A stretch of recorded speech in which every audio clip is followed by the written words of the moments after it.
Should I tell you, if you take the posture of my pastor, or should I talk to you as some gal I met at a bar?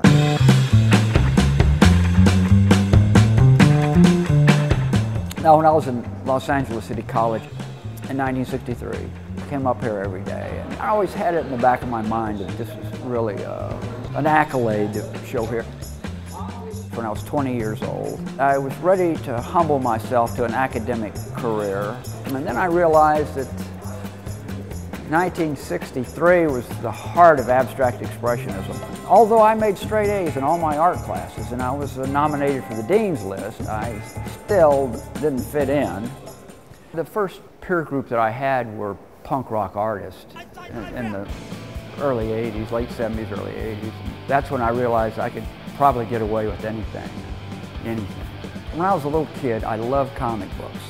I just would enthrall the draftsmanship in comic books. And there was a set of comic books called EC Comics, Entertainment Comics, that were the most bitchin' comics in the world. The draftsmanship was remarkable. The stories were written by the best writers, but they were enormously lurid. A lot of gratuitous sex and violence and war comics and just the stuff that a young kid probably shouldn't have had. And I just loved them comics. And I found out years later all my contemporaries liked them. We come out with Zap Comics. Robert Crumb came up with Zap Comics, and the attitude was, if you think those comics were bad then, you ain't seen nothing.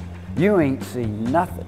We just opened the floodgate of imagination, and that pretty much sums up Zap Comics. A lot of people went to jail. In the neighborhood of almost 400 book dealers across the United States went to jail selling Zap Comics. But it succeeded, and from that influence, I started Juxtapoz magazine. And I insisted on real big pictures of the art and big pictures of the artist to promote the artist. And now it is the #1 art magazine in the world. We're in a period of time now of most free expression in the history of art. I've been in the art world for 60 years, and I've never seen it so wide open. I mean, if you want to be an abstract expressionist, you can still do that. You know, no one's going to throw rocks at you. And you want to be a conceptualist or minimalist, or you want to sit by the road and carve whirly gigs, or it's wide open. I love art. I'm an artist, and I fight and die for art. It is so fragile. During war or hard times or whatnot, art's the first to go. It's the first thing to go. But I knew that when I started out. And the wilder and the more inhibited, I'll take it any way I can go.